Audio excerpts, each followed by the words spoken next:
எல்லாரும் மக்களுடைய. இப்போ இந்த அவை இது முக்கியமான சட்டமன்றம். இங்க வந்தவொன்னு எல்லாருக்கும் என்ன கொடுக்கறாங்க? தண்ணி தான் கொடுக்கறாங்க. அப்போ ஒவ்வொரு மனிதருக்கும் தண்ணி தான் முக்கியம். இன்னைக்கு காவேரி தாயின்னு தான் நம்ம சொல்றோம்.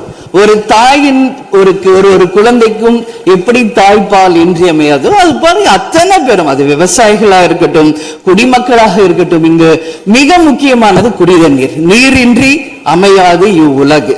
அதனால முதல்வர் அவர்களே, உங்களை நான் கேட்டுக்கிறது, எப்படி மின் மிகை மாநிலமாக தமிழகத்தை உருவாக்கணுமோ அது மாதிரி மின் மிகை நீர் மேலாண்மையை நாம் நிச்சயம் உருவாக்க வேண்டும் என்று கேட்டுக்கொள்கிறேன்.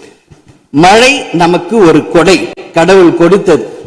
அதற்கு இனி வர இருக்கும் மழை காலத்திற்கு முன் அதற்கான தீர்வுகளை நாம் ஏற்படுத்தி எங்கெல்லாம் தமிழ்நாட்டின் நதிகளை இணைக்க வேண்டும். சும்மா நம்ம போய் பக்கத்து ஸ்டேட்டுக்கிட்டே தண்ணி கொடுங்க, டேம் கட்டாதீங்க கேட்டுக்கிட்டே தான் இருக்கோம், எதுவுமே நடக்கல. அதனால சொல்றேன், தன்னிறைவு மிக்க மாநிலமாக நம் தமிழ்நாடு உருவாக வேண்டும் என்று மாண்புமிகு முதல்வர் அவர்களை நான் கேட்டுக்கிறேன்.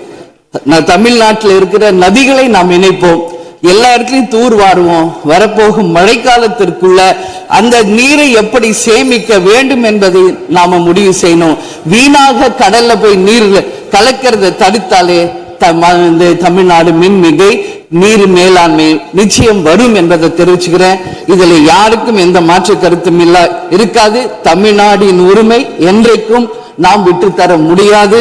முன்னொரு காலம் புரட்சி கலைஞர் கேப்டன் எதிர்கட்சி தலைவராக இருந்தபோது தமிழகத்தின் பிரச்சனைக்காக அனைத்து கட்சியும் ஒன்று திரட்டி டெல்லிக்கு சென்று பிரதமரை சந்தித்து தமிழக மக்கள் சார்பாக கோரிக்கை வைத்தார். அதுபோல் தேவைப்பட்டால் அனைத்து கட்சியையும் நீங்கள் ஒன்றாக அழைத்து சென்று தமிழக மக்களின் உரிமையை நிலையாக உறுதியாக நீங்கள் நிலைநாட்ட வேண்டும் என்பதை நான் கேட்டுக்கொள்கிறேன்.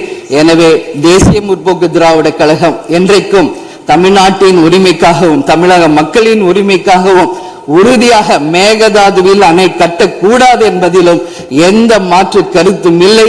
தீர்மானத்தை வரவேற்கிறேன் என்று கூறி அமர்கிறேன். நன்றி, வணக்கம்.